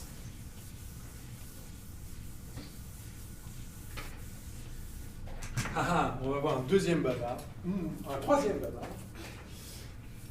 Pour que ceci ait un sens, et ceci aussi d'ailleurs, encore faut-il que ce produit scalaire, enfin ces produits scalaires, ne dépendent pas du point O choisi. Parce que celui-là, il dépend de O. Je fais produit scalaire avec U delta, j'obtiens quelque chose. Mais si je prenais un autre point sur l'axe, est-ce que je n'obtiendrais pas une autre valeur? Si j'obtiens une autre valeur, alors ceci n'est pas bien défini. Si à chaque fois que je change de point sur l'axe, je n'obtiens pas le même sigma delta ici, ceci n'est pas une définition. Donc je vais vous montrer qu'en fait, quel que soit le point O ici, sigma par rapport à un O ou sigma par rapport à un point O' sur l'axe, c'est pas forcément le même. Mais une fois qu'on fait le produit scalaire, alors c'est le même. Pareil pour les moments. Sinon, encore une fois, ça n'a pas de sens, hein, cette définition. Alors faisons-le. On va commencer par les moments, puisqu'on a déjà fait le bavard des moments. Donc, soit un autre point O' sur l'axe. sur l'axe delta. Eh bien, le moment par rapport à O' des forces, ou la somme du moment par rapport à O' des forces,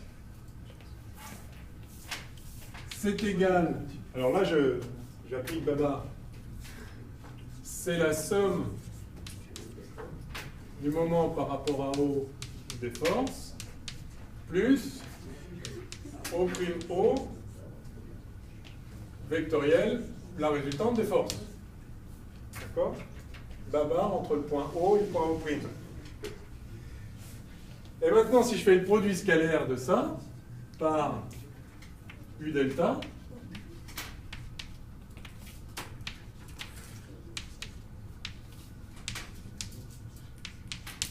et le miracle se produit. Ici,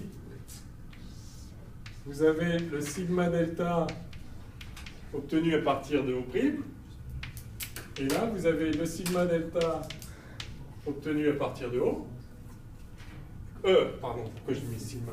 Le moment delta, pardon. Le moment delta, je suis sur l'autre déjà.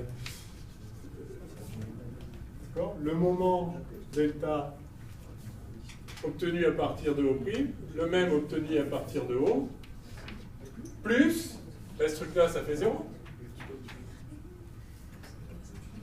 Puisque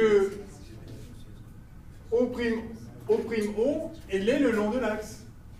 C'est mon hypothèse. Hein. Je prends 2 points sur l'axe. Si j'ai 2 points sur l'axe, alors le vecteur qui les lie est proportionnel à U delta. Donc ça, c'est orthogonal à U delta. Et si je fais scalaire U delta, ça va faire 0. Si vous voulez, j'ai un produit mixte avec 2 vecteurs collinéaires. C'est réglé. Donc ça, c'est 0. Par conséquent, bien que, bien sûr, ça n'est pas égal à ça n'est pas égal à ça. La différence, c'est ça. Mais par contre, la projection de ça sur U delta, c'est la projection de ça sur U delta. Ils sont égaux. Et donc ça, c'est une définition qui a un sens, tout simplement parce que ça ne dépend pas de O, quel que soit O sur l'axe. D'accord? Alors on va voir exactement la même chose pour sigma delta. C'est-à-dire si je prends un autre point sur l'axe, certes, sigma en O', ça ne va pas être sigma en O, mais sigma en O' scalaire UD, ça va être la même chose que sigma en O scalaire UD. Alors, pour ça, on profitait pour montrer le torseur des rotations, si vous voulez, le torseur associé au moment cinétique. Je peux effacer... Bon, je vais le mettre là-bas. Alors, je vais calculer maintenant sigma au point B. Le moment cinétique d'un corps, d'un ensemble de corps, je vais mettre une somme, je vais faire pour un corps, on fera la somme après, si on veut, ou on peut faire tout de suite. Le sigma au point B, allez, sigma total du système considéré, soit un corps, soit plein de corps, soit un solide, n'importe quoi. Ça va être la somme des sigma au point B du point matériel I associé, et par définition, ça c'est B MI vectoriel MI VI. D'accord? Où VI est la vitesse du point MI et petit MI est la masse du point matériel I. C'est juste la somme des moments cinétiques individuels calculés au point B. Et puis je vais introduire là-dedans le point A et je vais obtenir Babar. Donc ça va faire la somme sur I des BA vectoriel MIVI plus la somme sur I des 1MI vectoriel MIVI.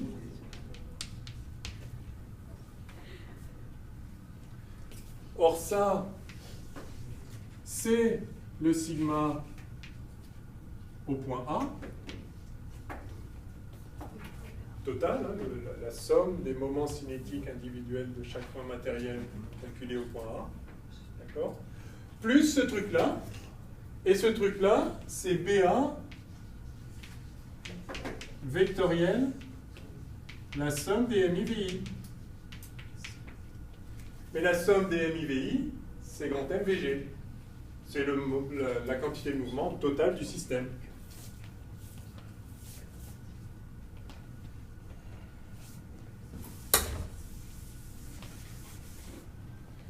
Et donc je peux écrire cette nouvelle relation de Varignon.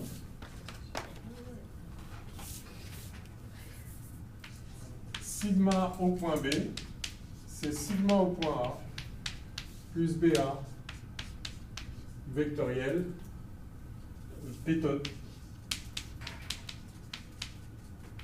c'est-à-dire grand MVG, si vous préférez.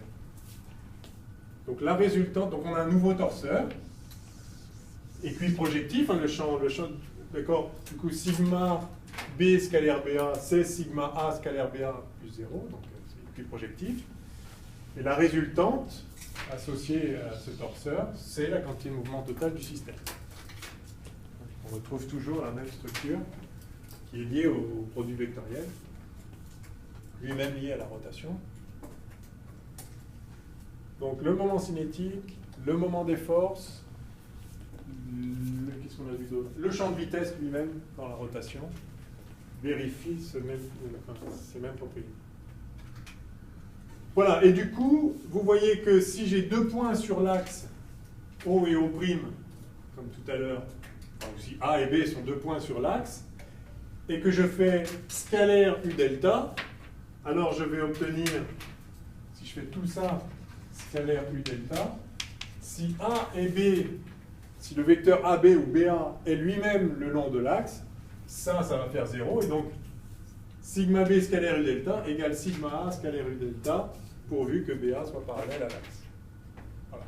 Et donc effectivement, ça a un sens de définir le moment cinétique projeté sur l'axe, donc on dit par rapport à un axe, parce que ça ne dépend pas du point initial dont on était parti pour calculer le moment cinétique.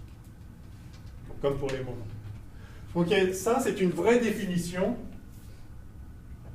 parce que ça ne dépend pas du point O sur l'axe delta. Et c'est très très pratique, parce qu'effectivement, donc maintenant on va montrer, dans la dernière étape de tout ça, on va montrer que le théorème du moment cinétique s'applique par rapport à un point de façon générale, mais aussi par rapport à un axe en version scalaire et pas vectorielle, ce qui peut avoir des avantages. Quand on a un axe fixe, qu'on sait déjà autour de quel axe ça va tourner, pas la peine de connaître, de traiter les vecteurs qui n'ont comme intérêt que nous dire justement autour de quel axe ça tourne et dans quel sens. Si on sait déjà, c'est pas la peine. Alors, je vais effacer ça et je vais c'est vraiment une ligne, hein, donc on a déjà le théorème du moment cinétique vectoriel. Ça, c'est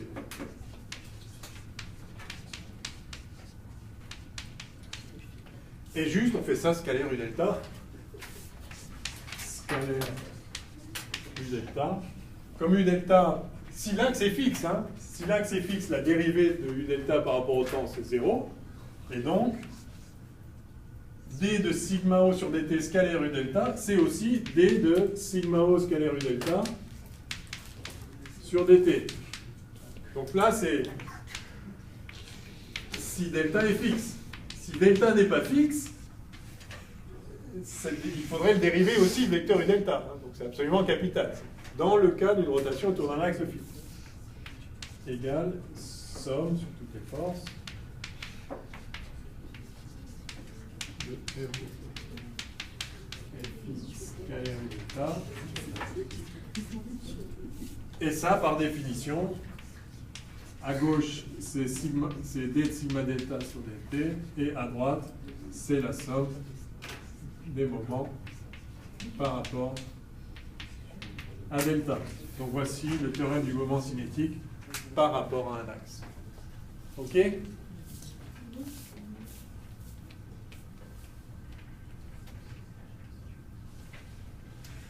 Sympathique?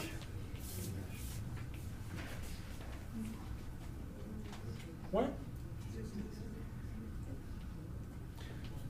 Bon, bon, ça prend toujours énormément de temps de faire ces rappels, mais ça ne laisse pas beaucoup de temps pour les exos. Il faudra qu'on se rajoute quand même au moins des séances d'exos. Parce qu'il faut pratiquer ça un peu quand même. Hein.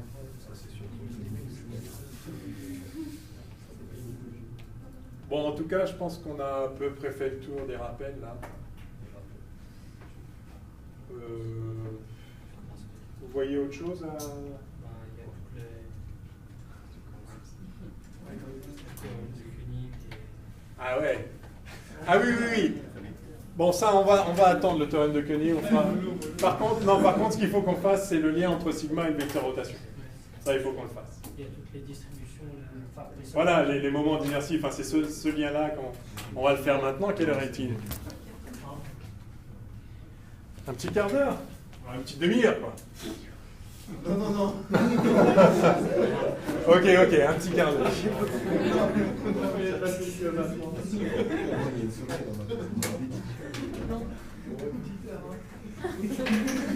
heure. On fait une pause pour le dîner.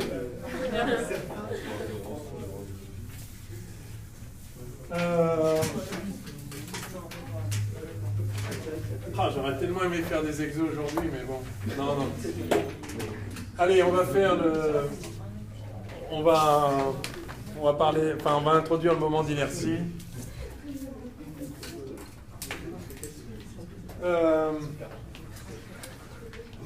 Ok. Allez.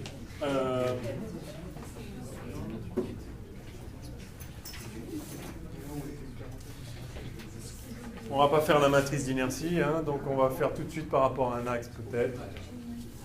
Ok, allez, un corps en rotation autour d'un axe, delta, orienté comme ça vers le haut, avec un sens positif pour les angles comme ceci.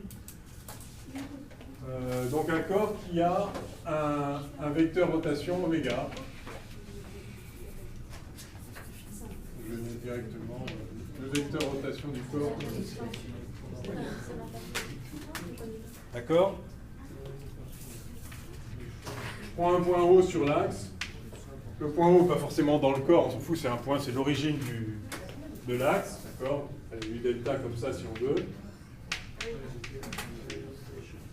Ah oui, l'énergie cinétique et tout. Bah oui, bon, bah allons-y. Alors, le moment cinétique de ce corps-là, sigma O. Donc j'ai un corps solide en rotation autour d'un axe fixe. Easy.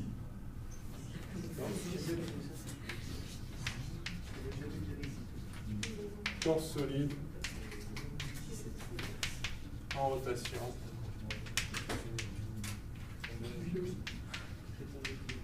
Autour d'un axe fixe. Calculer son moment cinétique par rapport à un point de l'axe. Et donc après on le projettera sur l'axe et on aura le moment cinétique par rapport à l'axe. Alors sigma O égale go, bah, c'est la somme pour tous les points matériels. Je supposais que c'est une collection de points liés les uns aux autres. Après on verra si on passera en mode continu. Mais pour l'instant je vais faire comme si c'était une somme de points matériels, des molécules si vous voulez. Donc c'est la somme des OMI vectoriel PI, quantité de mouvement, ou MI VI. OMI vectoriel VI, d'accord, pour les notations, chaque point MI est associé à c'est un point matériel de masse MI qui va avoir une vitesse VI. Alors, ce qu'on va faire, c'est qu'on va mettre ici le champ de vitesse, parce que maintenant, quand même, on a passé 2 heures en première partie aujourd'hui à calculer le champ de vitesse. Donc, que vaut VI? Eh bien, ça vaut, c'est bavard, ça vaut V0, ça vaut VO plus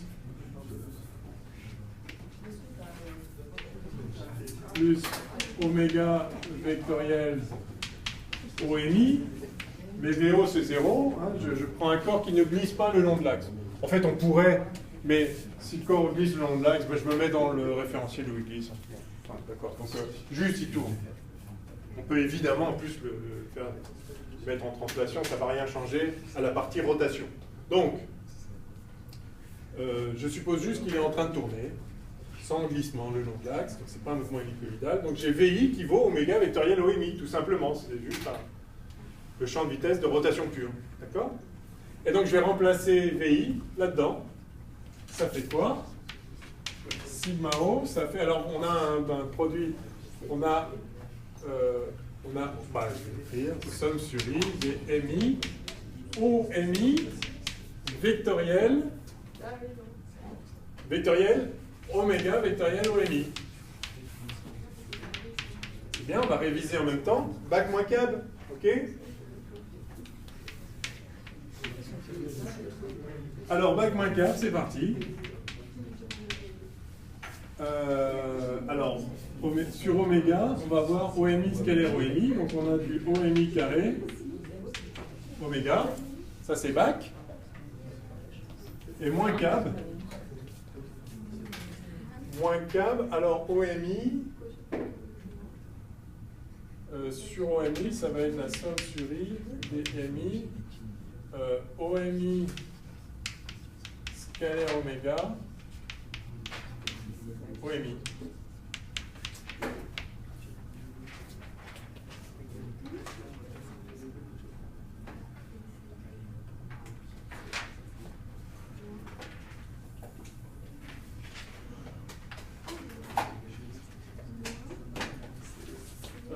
Non, ça va pas ça. Si, ça va? Oui, mais c'est peut-être pas astucieux.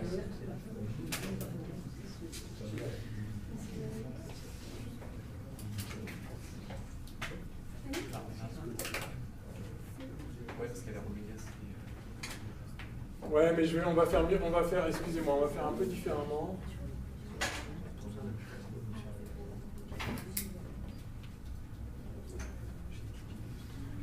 Excusez-moi, c'est pas faux, mais je vais introduire ici le point H projeté de M sur l'axe. Je vais l'appeler HI. OK?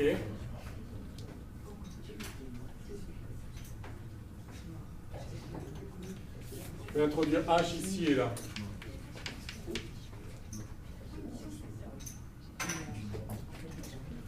Ouais. Donc j'ai sigma O qui vaut somme sur I des MI OH vectoriel oméga vectoriel OH plus OMI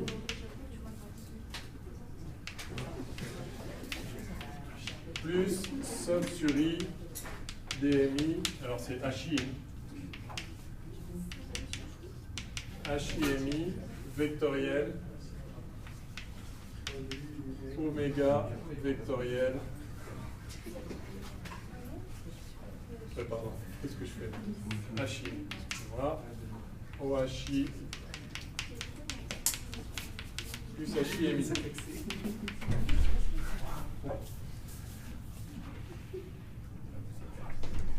Alors, je fais ça parce qu'il y a des trucs qui vont simplifier là. Parce que tous les OHI, ils sont parallèles à oméga. D'accord? OHI et oméga, ils sont alignés. C'est ça l'intérêt. Donc oméga vectoriel OHI, ça fait 0. Là et là. Ok? Par conséquent, je peux réécrire ça. Somme sur I de MI OHI vectoriel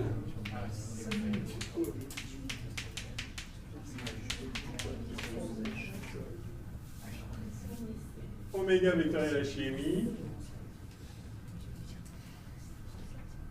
plus, parfait,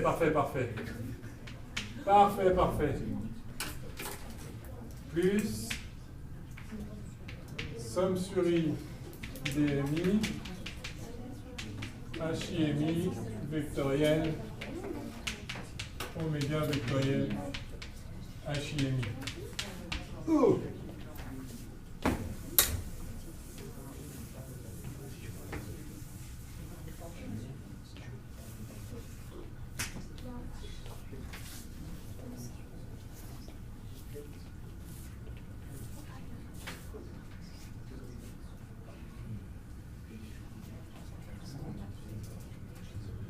Ok.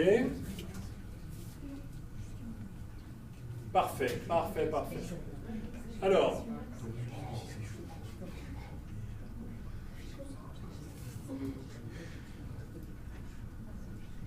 vous êtes d'accord avec ça?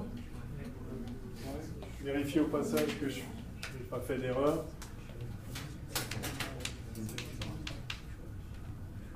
Donc le premier terme, je ne vais pas le toucher maintenant, parce qu'on va le tuer, ou alors, ouais, on va le tuer tout de suite après. On va le tuer très très vite. Lui, on va le tuer en projetant sur l'axe. Ça va être vite vu.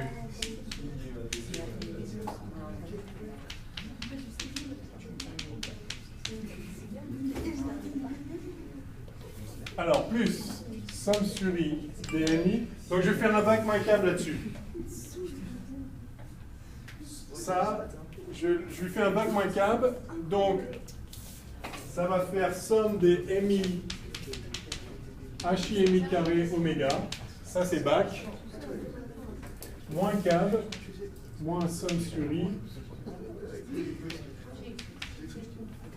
des mi. En fait, le câble, il est mort. Parce que ça fait hi mi scalaire oméga, hi mi. Et ça, c'est 0. C'est l'intérêt d'avoir projeté mi sur hi, c'est que du coup, hi et mi, c'est orthogonal à oméga. Définition de hi. Donc le bac moins câble, il reste que le bac. Ça, c'est nul. Et le bac, il est très très sympa. Parce que vous voyez que c'est oméga fois tout un truc. Eh bien, ce truc-là, c'est le moment d'inertie par rapport à l'axe delta. Par définition. Ça, vous voyez que c'est un truc fois oméga. Et ce truc, je l'appelle moment d'inertie, J, oui, comme vous voulez. Donc, en réalité, sigma O, c'est I delta oméga plus somme sur I des MI OHI vectoriel oméga vectoriel HI et mi. Donc ça, c'est un résultat intermédiaire très intéressant. Ou, par définition, I delta, je mets trois traits, égal, c'est la définition. Je pose I delta égale somme sur I des MI. Allez, je vais même l'appeler petit RI au carré.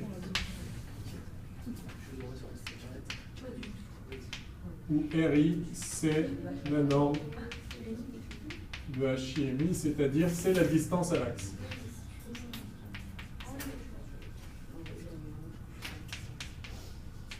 Du point et mi.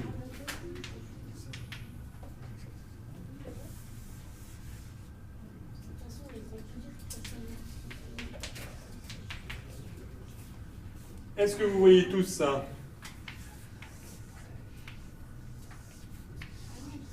Alors, j'encadre ça, mais là-dedans, alors, enfin, je l'encadre, mais il ne faut pas savoir tout ça par cœur, parce que ça, c'est un peu compliqué.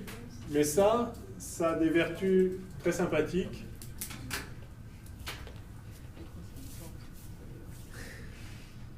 C'est ça. D'abord parce que si je vous disais qu'il faut apprendre ça, vous partiriez en courant. Donc je n'ai pas envie que vous partiez en courant. Je ne vous le dis pas. Mais surtout parce que ça... Alors soit le corps est symétrique par rapport à l'axe delta, et il est assez facile de voir que ceci est nul. Soit c'est pas symétrique, et de toute façon, ça c'est orthogonal à l'axe. Alors voyons-le, on va tout de suite voir ensemble que c'est orthogonal à l'axe. Ça c'est quoi comme vecteur? C'est oméga vectoriel hi et mi. Donc c'est le vecteur orthoradial, enfin c'est orienté sur le vecteur orthoradial, et enfin évidemment dans le plan orthogonal oméga, puisque c'est oméga vectoriel quelque chose. Donc ça c'est suivant le vecteur, enfin c'est le vecteur orthoradial, le vecteur tangent au cercle qu'effectue le point MI. Et maintenant si on fait OHI vectoriel ce vecteur orthoradial, OHI vectoriel le vecteur orthoradial, eh bien on a le vecteur radial. D'accord? Sa norme, c'est juste le produit des normes, puisqu'en fait tous les angles sont orthogonaux là-dedans. Donc c'est même très facile en fait. Donc on pourrait l'écrire. Ça, c'est la somme des MI, OHI, oméga, HIMI en norme, dirigées par là. Maintenant, ok, donc ça pointe vers l'axe. Maintenant, imaginez que le corps soit symétrique par rapport à l'axe de rotation. Eh bien, à chaque fois que vous avez un point là qui vous donne un vecteur qui pointe par là, vous avez le même point de l'autre côté qui vous donne le vecteur qui pointe aussi vers l'axe et qui est exactement opposé. Donc si le corps est symétrique de révolution autour de l'axe, peu importe sa forme, hein, ça peut être super compliqué, mais il y a la même chose partout, c'est un corps de révolution. Chaque fois que vous avez un point quelque part, vous avez le même de l'autre côté. Alors, en fait, même si ce n'est pas de révolution, juste si c'est symétrique par rapport à l'axe. Si à chaque fois que vous avez un point là, vous avez le même de l'autre côté, là, cette somme-là sera égale à 0. Donc pour un corps symétrique par rapport à l'axe, en fait, on a ça. Pour un corps symétrique, donc, symétrique par rapport à delta, alors sigma O égale I delta oméga. Et ça, il faut l'apprendre, ça. Ou I, alors I, ça s'appelle, donc c'est défini comme ça, et ça s'appelle le moment d'inertie.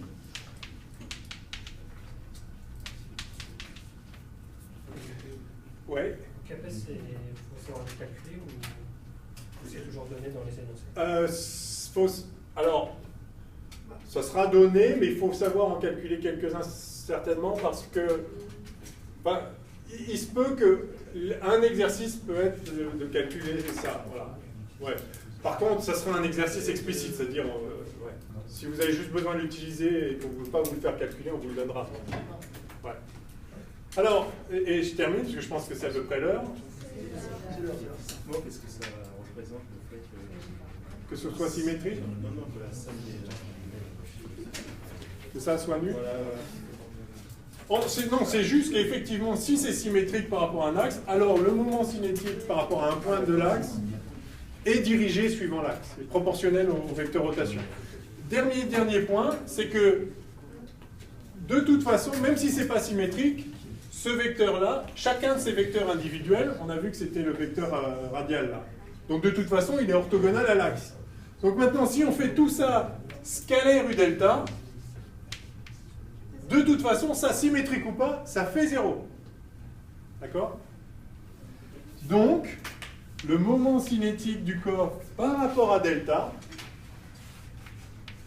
bah c'est I delta oméga scalaire U delta plus tout le bazar scalaire U delta. Et ça fait 0 que le corps soit symétrique ou pas. Donc, dans tous les cas, toujours,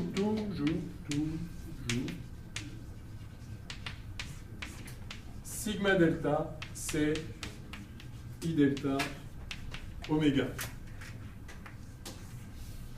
Voilà. Une fois que vous avez projeté le moment cinétique sur l'axe, c'est toujours égal, c'est proportionnel au vecteur rotation. Il n'y a pas de vecteur. Pardon. Oui, voilà. Oui. C'est oméga par rapport à l'axe. Oméga par rapport à delta. Oui, bien sûr, il n'y a plus de vecteur. Donc sigma delta, c'est I delta oméga delta. C'est vrai en vectoriel si le corps est symétrique, mais s'il n'est pas symétrique, de toute façon, c'est vrai par rapport à l'axe. Donc en fait, c'est très facile de calculer le moment cinétique par rapport à un axe si vous êtes capable de calculer la somme des MR2 là. Et ça, on fera la prochaine fois. Le point clé ici, c'est que vous voyez que vous avez le moment cinétique qui est un paramètre d'inertie fois la vitesse angulaire de rotation, fois la vitesse angulaire de rotation. Et ça, c'est exactement analogue à P égale mv. Ça, c'est la quantité de mouvement, c'est le paramètre d'inertie, la masse inertielle, fois la vitesse.